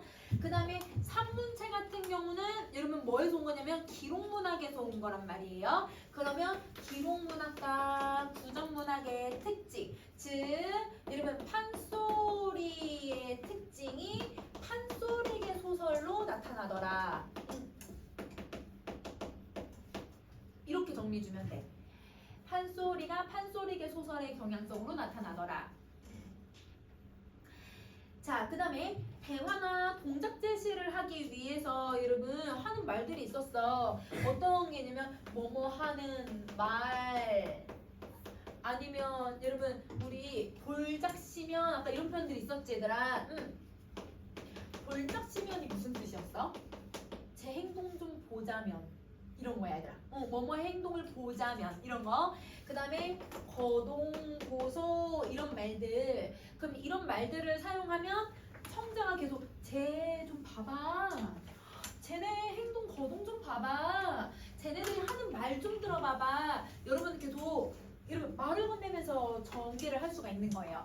자, 그 다음에 창자가 말을 건네는 방식처럼 사용한다고 했는데 이게 얘들아 뭐라고 했냐면 판소리 창자투라고 했었지. 이게 쓰이고 그 다음에 여러분 이 작품에서는 중요한 게 얘들아 누구였더라? 편집자죠? 논평? 이걸 강조한다. 이렇게 정리해주면 돼. 자, 그러면 작품에 반영된 시대적인 상황을 한번 고려를 해보면 아무래도 여러분 이런 작품들은 판소리계 소설은 조선 전기나 중기에 쓰였을까요? 조선 후기에 쓰였을까요? 후기. 왜냐면 시민의식이 성장해야 되거든. 맞아. 그래서 여러분 이런 작품들은 조선 후기의 경향성이 잘 드러나는데 조선 후기가 되면 아무래도 여러분 이런 가부장적 권위의식들이 있었을 거야. 그러니까 춘풍에게서 그런 모습이 나타나지. 자, 그리고 또한 그러면 이 권위의식이 더 높아졌을까요? 조금 낮아졌을까요, 여러분? 낮아졌겠죠. 왜냐면 춘풍이를 놀리잖아요. 그쵸? 자, 그리고 이런 무슨 의식이 성장하냐면 여성의 얘들아 사회 진출 욕구나 여성의 인식이 높아지고 있어. 그래서 여러분 여성의 여러분 여성 의식의 성장이 나타난다. 자, 그 다음에 여러분 세 번째예요. 추월이 뭐를 쫓으면서 살아가요? 돈, 물질 만능주의.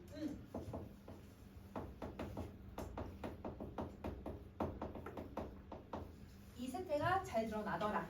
이렇게 생각해주면 돼. 그러면 여러분 얘는 충풍, 얘는 김씨, 얘는 추월이. 이렇게 생각해주면 되는 거야. 자, 그러면 여러분 넘어가서 우리 남시주 유동 박시봉방이라고 하는 작품을 한번 정리 한번 해보자. 선생님이 얘들 우리 이거 방학 동안에도 한번 했었어. 근데 이 작품은 여러분 사실은 줄글로 쭉 사문적인 형식으로 쓰여져 있어서 그렇게 어렵지 않게 느껴지지만 딱 어려운 부분 하나 있어요. 그러나 다음 부분이거든요. 그래서 여러분 그러나 다음 부분이 시험의 관건이라고 생각하면 돼. 여러분 남시주동 박시공방에서 의외로 친구들이 한 문제씩 꼭 틀려서 와 얘들아. 얘가 항상 그러나 다음 부분을 해석을 잘못해서 다 틀려서 오거든. 학교 선생님이 얘를 어렵게 내신다고 하면 그 뒷부분이 어렵게 내시는 거야. 그러니까 그 의미를 잘 해석할 수 있어야 해. 자, 정리 한번 해보자. 우선 남신의주, 여러분 신의주라고 하는 공간은 여러분 어디서 들어봤냐면 여러분 역사 시간이나 아니면 사회 시간에 배워왔을 거야. 신의주는 우리나라 북쪽 맨 위에 있는 땅. 그러면 지역 이름이거든. 그러면 유동이 어디냐면 신의주 안에 있는 동네 이름을 얘기를 해요. 예를 들면 제주시 노형 이거예요. 서귀포시 대정 이런 식으로 얘기를 하는 거예요. 그러면 이게 얘들아 공간적 배경을 표현을 하는 거고, 자 박시봉이라고 하는 게 사람 이름이에요. 박시봉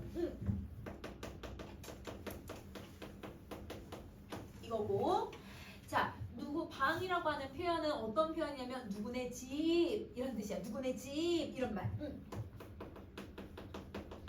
그러면 설명하면 남시주 유동에 살고 있는 누구네 집?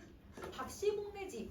이렇게 생각하면 돼. 자, 여러분 지금은 우편 배달을 할 때 어떻게 해야 우편 배달이 되지 얘들아? 주소를 다 써야 돼요. 우편 번호도 써야 되고 주소를 여러분 다 처음부터 끝까지 다 쓰여져 있어야 그래야 우편 배달이 돼요. 근데 아주 옛날에는 정보를 치거나 아니면 여러분 이렇게 편지를 보낼 때 마을에 그렇게 많은 사람이 살고 있는 게 아니다 보니까 그러면 여러분 누구네 집에도 아니면 여러분 빨간 여러분 나무가 빨간 지붕이 있는 마을 아니 집 아니면 여러분 큰 소나무가 있는 누구네 집 이런 식으로 해도 가. 그래서 여러분 선생님 어릴 때 여러분 그 어릴 때만 해도 선생님 워낙 촌에서 자라기도 했고 촌에서 자라니까 여러분 그 우체부 아저씨가 거의 여러분 십몇 년을 여러분 그 지역만 하고 계셨으니까 누구네 집에 누가 있는지 다 아시는 거야. 그러면 여러분 거기 주소가 정확하진 않아도 이예은네 집 친구들이 막 그렇게 편지 써서 보낼 때 있단 말이야. 옛날에는 그냥 펜팔 했었거든요. 어렸을 때. 막 그렇게 해서 누구네 집 막 이렇게 써서 우체통에 넣으면 우체부 아저씨가 주소가 다 안 적혀 있어도 우리 집으로 갖다 줘. 왜냐면 이예은이 살고 있는 거 알거든요. 그러니까 이 우체부 아저씨가 다 아시는 거야. 그 마을 동네를. 그러니까 여기도 이러면 남신의주 유동에 살고 있는 박시봉네 집이라고 하면 우편번호도 없고 상세 주소가 없어도 어디로 배달해야 되는지 알아요. 근데 왜 이 얘기를 하냐면 편지 봉투에 쓰는 옛날 규격이었어요. 이 제목이 편지 봉투에 쓰는 규격이에요. 그러면 이런 무슨 형식을 쓰고 있는 거냐? 편지 형식을 쓰는 거야. 편지 봉투가 들어간 거야. 그러면 편지 형식으로 쓰는 방식이니까 이 작품을 서간체 형식이라고 해. 그러면 여러분 어떤 효과를 만들어내냐면 편지 쓰듯이 여러분 근데 편지를 써봐서 알겠지만 혹은 편지를 받아봐서 알겠지만 나한테만 하는 말이에요. 그쵸? 내가 편지를 받았다고 하면 여러분 상대방이 나에게만 하는 말이죠. 상대방의 솔직한 마음이 들어가 있는 거예요. 왜냐면 편지에는 거짓을 대부분 쓰는 게 아니라 내 솔직한 감정을 표현하고 싶을 때 쓰는 거잖아. 그러면 편지를 쓰듯 고백하는 어조가 들어가는 거야. 그럼 이 작품은 안 읽어봐도 제목에서 이런 기능을 가지고 있으니까 그러면 이 작품은 자기 마음을 진솔하게 솔직하게 고백하는 어조로 이야기를 하겠구나 이렇게 생각해주면 되는 거야. 자, 그러면 우리 첫 번째 부분 한번 보자. 어느 사이에 나는 안 해도 없고 또 아내와 같이 살던 집도 없어지고 그리고 살뜰한 부모며 동생들과도 멀리 떨어져서 그 어느 바람 쐬인 쓸쓸한 거리 끝에 헤매었다. 그러면 여러분 선생님 지금 첫 번째부터 네 번째까지 한 번에 읽었는데요. 그럼 여러분 헤매였다라고 하는 건 여러분 화자의 상황이 들어가죠. 집에 정착해서 사는 게 아니라 떠돌아다니는 거야. 떠돌아다니는 거야. 그러면 화자의 상황은 객지에서 방랑 생활을 하고 있구나. 근데 여러분 객지라는 거 어떻게 알 수 있어? 왜 객지에서 생활해? 부모님이랑 같이 없잖아요. 부모님이랑 같이 산다고 하면 부모님이 살고 있는 고향을 생각할 텐데 고향을 떠나와서 혼자 살고 있는 거거든. 그러면 객지에서 생활을 하는 거야. 그래서 객지에서 방랑을 하는 거고 그 다음에 여러분 너무 추운 거리에서 생활을 하는 거예요. 그러면 화자에게 가해지는 시련과 고난 속에서 살아가는 거죠. 그리고 가족들이 내 곁에 있어요? 없어요? 없어요. 다 뿔뿔이 흩어진 거예요. 그러면 이건 가족 간의 해체가 들어가는 거야. 그러면 지금 화자의 상황과 화자가 여러분 이런 상황에 놓인 의미로 한번 고려를 해보면 이 작품을 쓰던 시기가 1930년대의 작품을 썼단 말이에요. 그러면 1930년대는 여러분 우리가 어떤 역사적 사건을 겪던 시기지 얘들아? 일제강점기. 그러면 여러분 이 일제강점기 당시에 일제의 탄압으로 인해서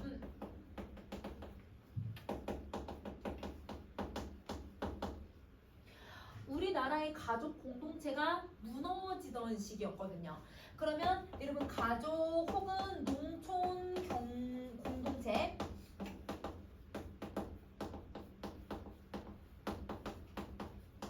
붕괴가 되는 시기거든. 자, 우리나라는 총 여러분 두 번의 도시화가 있다고 생각하면 돼. 여러분 잘 알고 있는 60년, 70년대, 80년대. 그러면 여러분 이 도시화로 인해서 농촌에 살던 사람들이 도시로 많이 이주하면서 가족이 얘들아 그 대가족화가 아니라 얘들아 무슨 어떤 가족으로 바뀌었지 얘들아? 핵가족화 되어 버렸잖아요. 그리고 가족이 많이 뿔뿔이 흩어지게 됐고 근데 여러분 도시화가 1930년대에 또 일어나요. 우리나라에 또 일어나는 게 아니라 그때 처음 일어나요. 도시화가 일어나니까 당연히 여러분 그 당시 농촌에서 살던 사람들이 일을 하려고 금강으로 가든지 아니면 여러분 일제 탄압에 못 이겨서 여러분 연해주나 간도로 가든지 이렇게 사람들이 뿔뿔이 흩어지면서 살아가던 시기였어. 그러니까 그런 모습들을 반영한 작품이 아닐까 이렇게 해석해도 돼. 알겠지? 시대적 배경을 배경할 수 있는 거야. 작품을 반영할 수 있는 거야. 자, 그 다음 다시 이렇게 바로 날이 저물어서 바람은 더 세게 불고 추위는 점점 더 저해오는데 그러면 여러분 내가 여름이면 괜찮을 것 같아. 여름이면 집 없이 바깥에서 하루 정도는 여러분 노숙할 수 있을 것 같긴 하거든요. 근데 지금 뭐 하대요? 바람이 분대요. 너무 춥대요. 그럼 계절이 얘들아 약간 겨울, 가을, 겨울인 것 같아. 그러면 여러분 이 추위와 바람 속에서 여러분 나는 방랑하면서 바깥에서 생활할 수 있어? 안 되지. 그러면 여러분 내가 방랑을 하고 있을 때 얘네들은 나를 더 힘들게 만드는 조건들이잖아. 그러니까 화자에게 가해지는 냉혹한 현실을 이런 바람과 추위로 표현을 해주는 거야.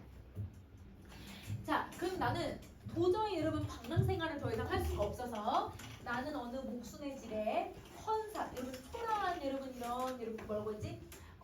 이 볏짚 같은 걸로 깔려져 있는 볏짚이 깔아져 있는 한 방에 들어서 새방살이를 시작을 했다.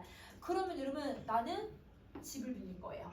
아주 초라한 집을. 그러면 자 어느 목순의 집에 새방살이를 시작했잖아. 그 목수가 박시복네야. 그래서 아까 누구네 남신주 유동에 살고 있는 박시복네 집이라는 표현을 썼지. 화자가 지금 이곳에서 여러분 지금 새방살이를 시작을 했구나. 이걸 보여주는 거예요. 자 그러면 헌사슬 깔았다고 하는 뜻을 봤더니 그건 사투리래. 평안도 사투리거든 얘들아. 그러면 여러분 평안도 사투리를 우리는 다른 말로 뭐라고 하냐면 향토적 시어라고 해요. 그러면 이 향토적 시어는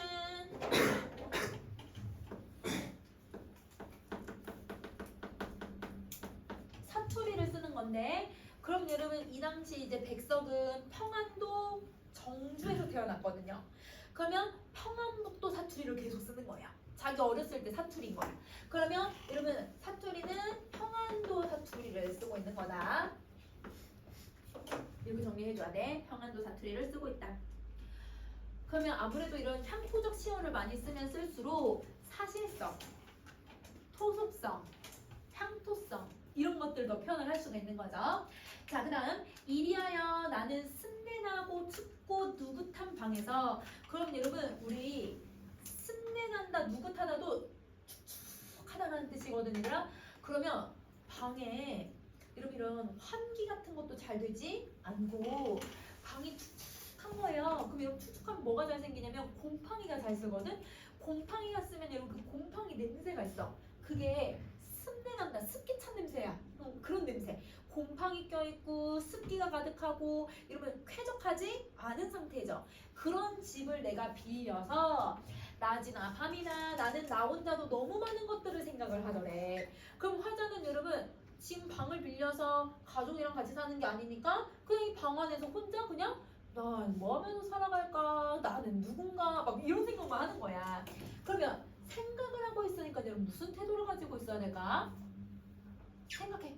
성찰. 그치? 그러면 여러분 여기서는 성찰적 태도를 가지고 있는 거고, 자, 이 성찰적 태도를 통해서 화자가 뭘 생각하냐면, 자 보세요. 아까 위에서 1번부터 사행에서 화자는 무슨 상황이었어 얘들아? 고난과 시련을 겪고 있잖아. 방랑 생활을 하면서. 그러니까 그런 여러분 방랑 생활을 하면서 내 한 몸 여러분 감당하기 힘든 현실들을 생각하기 시작을 하는 거예요. 여러분 내 한 몸을 왜 감당할 수가 없어요? 내가 살 집도 없었었고요.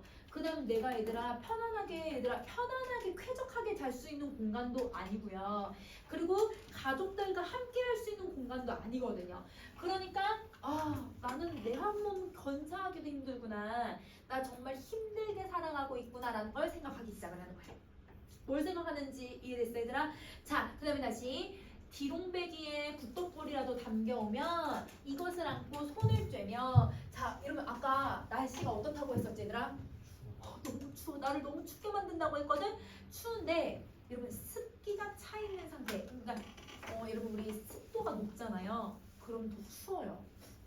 더 춥게 느껴져요. 근데 여러분 이 추운 밖에 날씨는 추워도 안에가 습도가 잘 조절되어 있으면 별로 안 춥다 얘들아.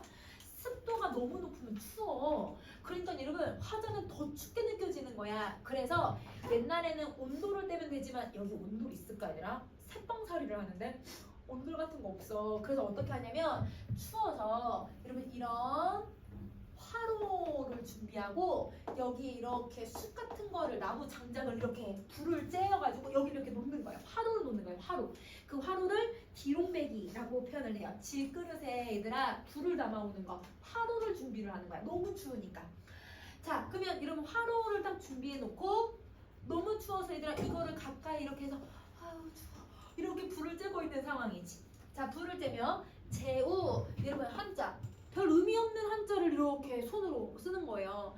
우리 얘들아 그냥 무의식 중에 피아노 치는 거 좋아하는 친구들은 어렸을 때 피아노 쳤던 친구들은 무의식 중에 막 이렇게 손가락을 무의식 중에 아무것도 안 할 때 막 이렇게 할 때도 있고 무의식 중에 얘들아 손을 얘들아 막 이렇게 비비는 사람들도 있고 이런 어떤 무의식적인 습관들 있잖아 얘들아. 무의식적인 어떤 행위들을 하기도 하고 문 밖에 나가지도 않고 자리에 누워 계속 이러면 방 안에만 누워 있는 거야.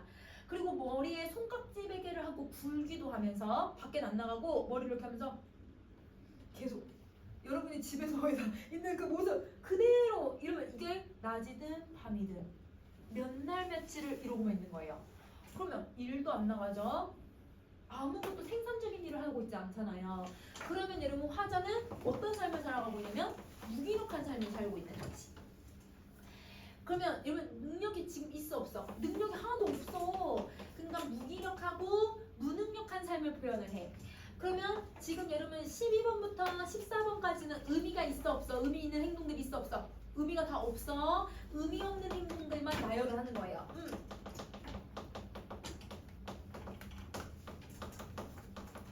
의미 없는 행동들을 열거하면서 표현을 하고 있다. 자, 그래서 여러분 여러분도 혹시 그런 적 있잖아? 뭔가 내가 분명 여러분 시험 준비를 해야 돼. 시험 기간이니까. 근데 여러분 주말이나 평일에 내가 아무것도 안 했는데 하루가 쑥 갔네? 공부는 안 했는데? 그러면 잠자기 전에 약간 어때요? 내일은 공부해야지. 약간 양심의 선생님도 분명 어저께 이제 수업 준비를 하다가 이제 고3도 내신 대비 들어가니까 이제 수업 준비할 게 조금 많아져가지고 어저께 4시쯤에 공부를 더 하고 잘까 말까 하다가 너무 선생님 이제는 밤을 샐 수가 없어 나이가 들어서 얘들아 그래서 여러분 너무 힘들어가지고 1시간만 잤다 일어날까 해서 알람 맞췄거든요. 그래서 새벽 5시에 알람을 맞춰놨는데 분명 알람 소리 들었단 말이야. 근데 알람 듣고 1시간만 더 자도 되겠다. 1시간 더 잤어. 1시간 더 잤어. 6시도 아니야. 5시 한 45분인가 눈 떠가지고 근데 그럼 이제 일어나야지. 근데 이제 눈 떠서 가만히 얘들아 생각을 좀 했거든. 나도 모르게 잔 거야.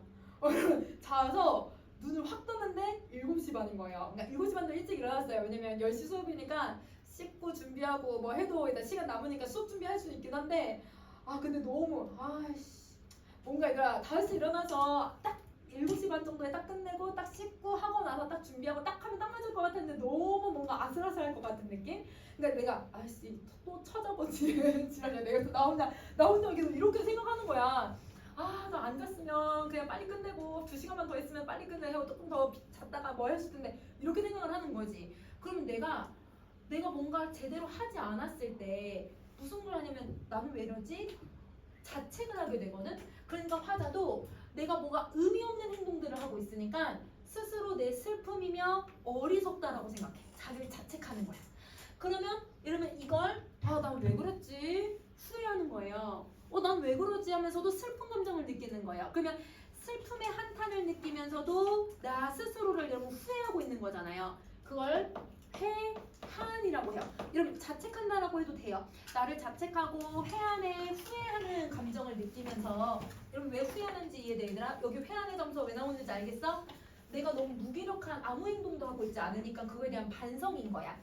그래서 소처럼 연하게 소처럼 뭐뭐처럼이라고 했으니까 무슨 표현법이야? 지규 그치? 색임질을 하는 것이었다. 되새김질을 하는 거예요. 여러분 소화가 제대로 되지 않아서 얘네들은 그러니까 탄수화물을 소화시키기가 되게 어려워서 얘네들이 그 이파리를 막 씹어 먹으면서 다시 되새김질 끄집어내고 다시 삼키고 끄집어내고 다시 삼키고 이런 반복적 행위를 하면서 얘네가 소화를 하거든. 그래서 소들 얘들아 먹을 때 막 이렇게 씹으면서 그러면서 이러면 혀로 이렇게 한번 이렇게 했다가 막 이렇게 막 이상하게 씹었다 막 이렇게 하잖아. 그게 되새김질을 하는 거야. 끄집어냈다가 다시 집어넣고 끄집어냈고 집어넣고 이런 행동을 하는 거거든. 끄집어내서 다시 생각하고 끄집어내서 다시 생각하는 거야. 소처럼 내 행동들을 난 왜 이렇게 행동했지? 왜 이렇게 생각. 그러면 색임질이라고 하는 건 나를 다시 생각하는 거랑 똑같으니까 무슨 태도를 갖고 있는 거예요? 성찰이에요. 그러면 성찰하는데 얘들아 성찰만 하는 게 자기 현재 상황이 긍정적이야 부정적이야 얘들아? 부정적 상황이지. 그럼 부정적 상황을 성찰하는 건 반성을 하는 거야. 그러면 성찰과 반성의 행동을 하고 있으니까 여기 빈칸 하나 더 있죠 여러분? 그게 반추 행동이에요. 반추는 이런 반추 동물들이 소나 양처럼 여러분 반추 동물들 색임질을 하는 동물들이 되새김질을 하는 걸 인간한테는 반추가 성찰 이걸 얘기하는 거야. 자 그러면 내가 이제 무슨 생각을 하게 되냐면 여러분 내가 너무 보잘것없네. 나 자책하고 나는 왜 이렇게 살고 있을까? 이런 후회가 들니까 가슴이 꽉 메워 답답한 거지. 여러분 뭔가 얘들아 공부를 해야 되는데 안 하는 순간 이러면 죄책감도 느끼지만 나 왜 이랬냐? 이렇게 생각할 때도 있잖아. 답답함. 그러면 요거는 답답함도 느끼고 자 내 눈에 뜨거운 것이 핑 괴었대. 이러면 뜨거운 것이 뭐야 얘들아? 눈물도 핑 보이고 너무 슬픈 거야 내 자신이. 또 내 스스로 화끈다시 붉도록 얼굴이 부끄러워지기도 하고 왜냐면 자기가 제대로 하는 게 없으니까 나는 내 슬픔이며 어리석음에 눌리어 죽을 수밖에 없다라는 것을 느끼게 되었던 것이다. 자 그럼 여러분 화자 지금 정서 되게 다양했어 그치? 자 우선 아까 맨 앞에서 회한의 정서를 느끼고 슬픔 어리석음에 눌려서 그리고 답답하다는 건 여러분 울분이에요. 왜 울분이냐면 눈물이 고이니까 슬프잖아요. 슬픈 감정에다가 내 자신에 대한 막 화가 나는 거야. 울분, 분노. 그 다음에 눈물을 흘리는 슬픔의 정서, 부끄러움의 정서, 자기 자신에 대한 자체 등등등등등등등.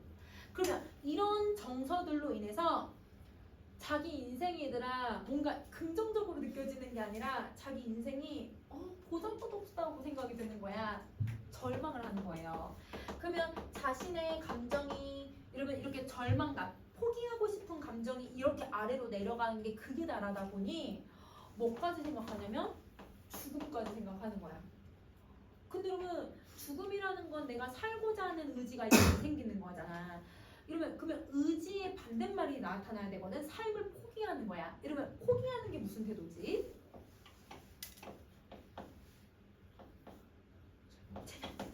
이게 포기하는 거야.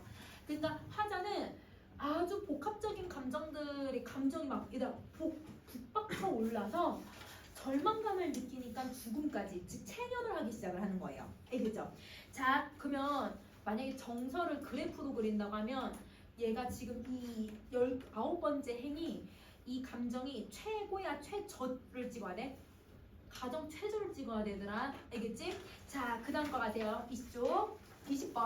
미안해, 20번. 그러나, 여러분, 그러나란 말을 쓰네. 여러분, 그러나란 말을 쓰면 여러분 뭐가 들어가야 돼? 시상의 전환. 자, 화자가 여러분 심리나 태도가 뭐 할 거라는 거 우리 예상할 수 있냐면 이거 변할 거라는 거 알 수 있게 해주는 부분이지. 그럼 변화를 암시해 주는데요. 잠시 뒤에 나는 고개를 들어서 허연 문창을 바라보던가 또 눈을 떠서 높은 천장을 쳐다보는 것인데, 자, 아까 화자가 부끄러움의 감정을 느꼈거든 얘들아. 근데 여러분 대부분 여러분 부끄러우면 고개를 어떻게 해요? 너무 창피해서 얘들아 이렇게 얼굴을 가리고 고개를 숙여. 부끄러우면 내가 얘들아 길에서 부끄러운 행동을 했는데 사람들이 다 나를 쳐다보고 있으면 뭔가 얘들아 이렇게 되잖아. 그럼 화자는 고개를 지금 어떻게 했다라는 걸 알 수 있냐면 숙이고 있는 상태인데 이걸 어떻게 하겠대? 높이 있는 고개를 들어서 저 문창을 보기 시작을 하는 거예요. 그러면 문창을 바라보는 이 행위는 여러분 고개를 올리면서 무슨 이미지가 생기는 거야? 상승의 이미지가 생기지. 그러면 이 상승의 이미지가 화자의 태도가 부끄러움에서 고개를 드는, 그치? 이러면 태도가 변할 거라는 걸 또 암시해 주는 거야. 그래서 암시라고는 다 써놨어.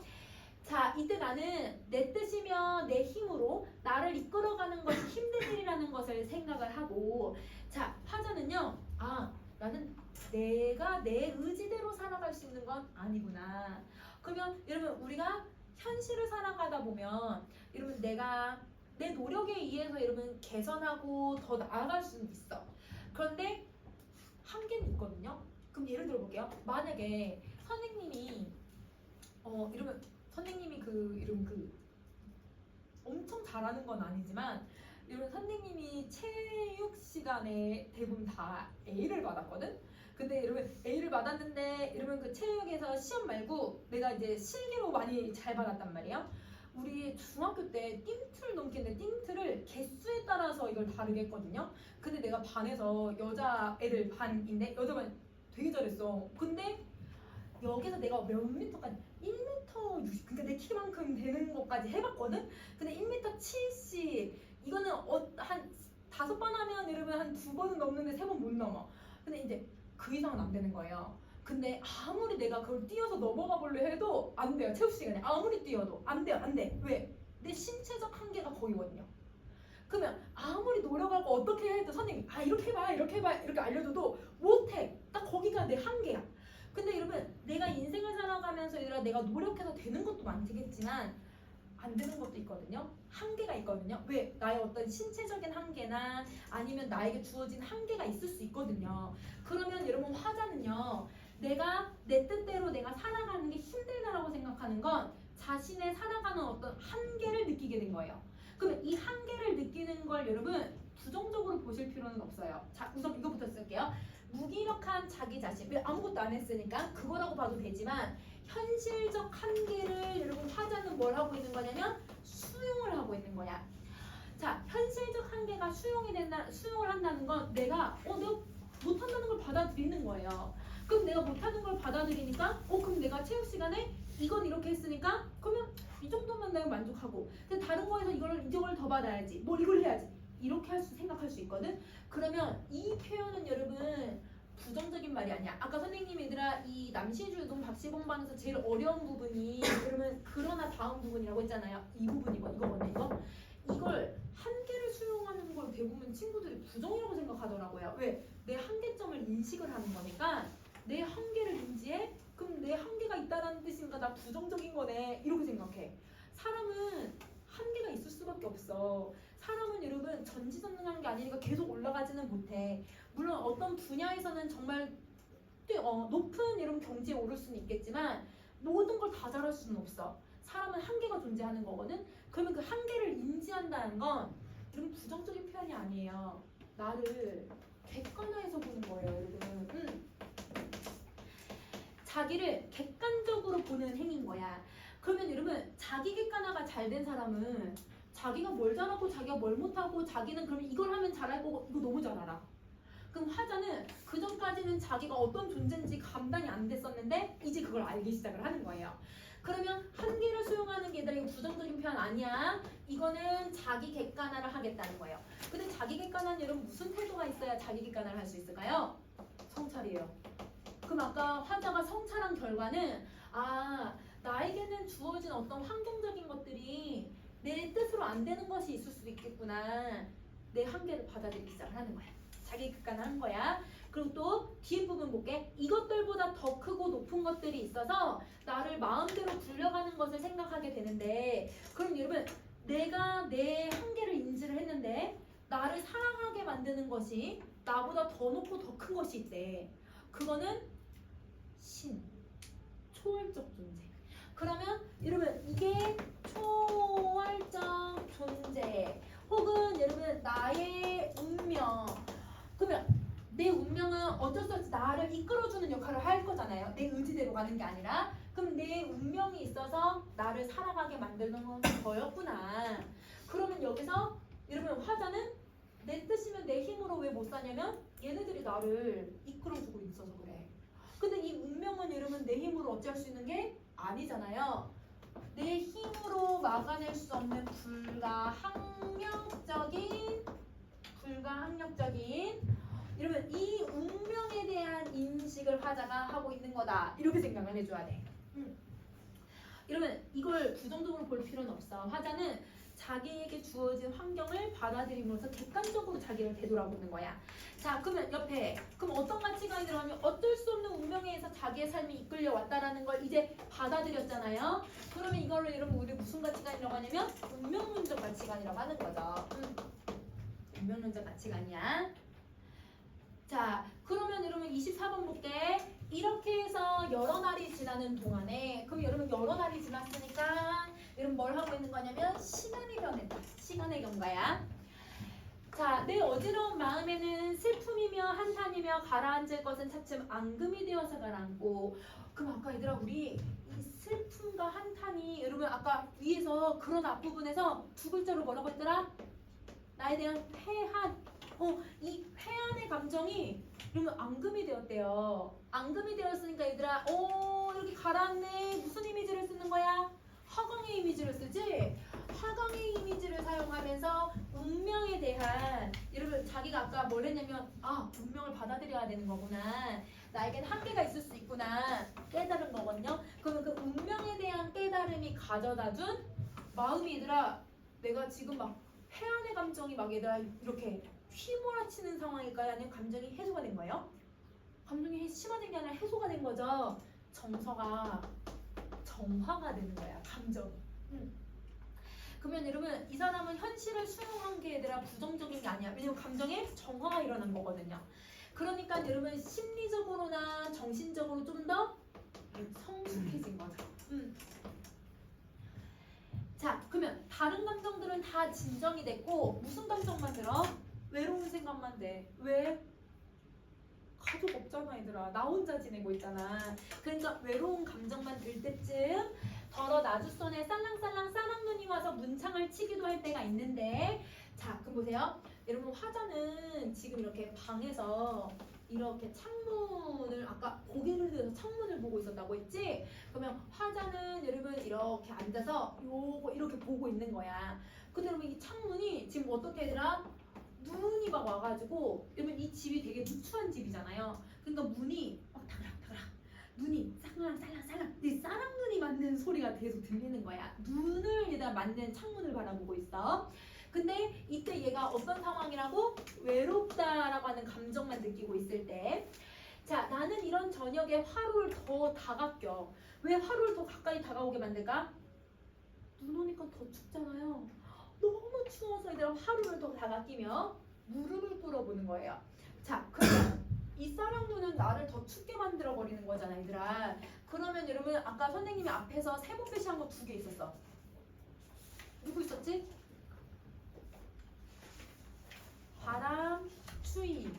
걔네들은 나에게 가해지는 냉혹한 현실이었죠. 나에게 가해지는 시련과 고난이에요. 그래서 여러분 눈, 여러분 그 다음에 바람, 추위 다 똑같은 말. 그러면 나를 막 힘들게 하는 애여서 내가 얘가 너무 추워서 화로를 다가끼면서 무릎을 꿇기 시작을 해. 그럼 자, 여러분 무릎을 여러분 언제 무릎을 꿇냐면요.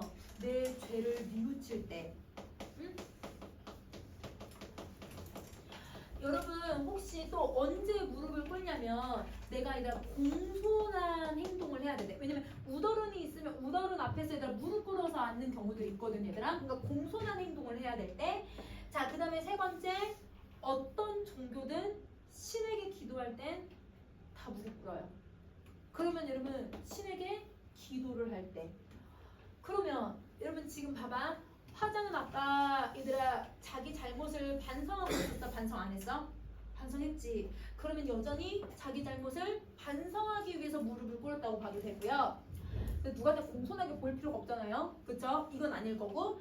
그러면 여러분 무릎을 꿇는다는 거 아까 얘들아 초월적 존재 저기 있었지? 초월적 존재. 그럼 그 초월적 존재에게 뭐 하고 있다고 생각해도 될까? 기도를 올리고 있구나 이렇게 생각해도 돼. 2가지로 해석할 수 있어. 그러면 화자는 무릎을 꿇는 행위는 그럼 여러분 내가 잘못한 거를 다시 생각을 하는 거야.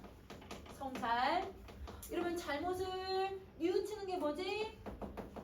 반성. 그래서 여러분 성찰과 반성의 행위를 보여주고 있는 거다. 자, 여러분 무릎을 꿇으면서 어느 먼 산 뒷옆에 바위 옆에 외롭게 서서 어두워져 오는데 하얗게 눈을 맞을 그 마른 잎새에는 살랑살랑 소리도 나면서 눈을 맞을 드물다는 굵고 정한 갈매나무로 생각하는 것이었다. 자, 여러분 화전은 이렇게 앉아가지고 무릎을 이렇게 꿇고 있었잖아 얘들아. 무릎을 꿇고서 얘들아 생각을 해. 무슨 생각을 하냐면 누구 생각했어 얘들아? 바위 옆에 있는 갈매나무를 생각해. 근데 여러분 이 갈매나무 바위 옆에 어떻게 서 있대? 바위 옆에 외롭게 서 있대. 화자도 외로움 느꼈는데, 그치? 화자 얘들아 창밖을 보고 있었는데 창밖 얘들아 눈이 계속 살랑살랑 눈이 친다고 했었죠? 근데 얘도 눈을 어떻게 한대요 여러분? 살랑살랑 눈을 맞을 거야. 그러면 시련과 고난을 겪고 얘도 시련과 고난을 겪네요. 그러면 화자하고 갈매나무하고 지금 상황이 어때 얘들아? 똑같아.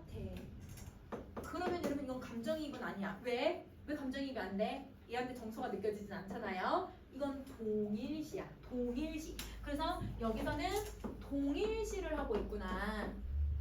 그러면 자 여기 갈매나무는 이런 시련과 고난 속에서도 얘들아 뭘 하겠대 얘들아? 굳고 정하게 살아가고 있대. 그러면 여러분 굳다라는 건 굳세다, 이겨내는 굳세다라는 뜻이고 정하다라는 건 깨끗하다라는 뜻이거든. 그러면 굳세고 깨끗한 이런 삶을 살아가려고 얘가 노력을 하는 거죠. 갈매나무가. 그러면 나가 갈매나무랑 동일시되고 있다는 건 그럼 나도 어떻게 살고 싶다라는 뜻이야 얘들아. 굳고 정하게 살고 싶다라는 의지를 표현하고 있는 거예요. 그러면 여러분 얘가 이걸 갖고 있으니까 나도 그러고 싶다라고 나의 소망이 드러나는 거야. 그러면 정리해보자. 여러분 무슨 표현법을 쓰냐면 살랑살랑이라고 하는 말이 위에서도 반복이 되고 있어. 2번 나왔어. 여러분 살랑살랑은 여러분 무슨 단어예요? 음성 상징어죠.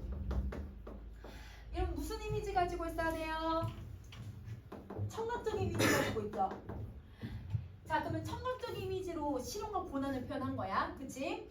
자, 드물다고 굳고 정한 갈매나무로 생각하는데 이 갈매나무는 여러분 이 눈이라고 하는 고난을 이겨내는 아주 깨끗한 삶을 표현하잖아. 그걸 고결한 삶이라고 해. 깨끗한 삶, 고결한 삶. 백석이 제일 좋아하는 태도야. 고결함. 자, 그러면 무슨 표현법을 썼냐면 여러분 대상과 동일시를 해서 나는 이렇게 살아야지, 의지를 다져야지, 의지를 끄집어냈어. 환기를 시켜. 뭘 썼어요? 객관적 상관을 써. 맞아. 그러면 여러분 여기서 객관적 상관물을 쓰는 이유는 뭐가 되었기 때문이다? 동일시를 시키고 있기 때문이다. 그래서 객관적 상관물이야.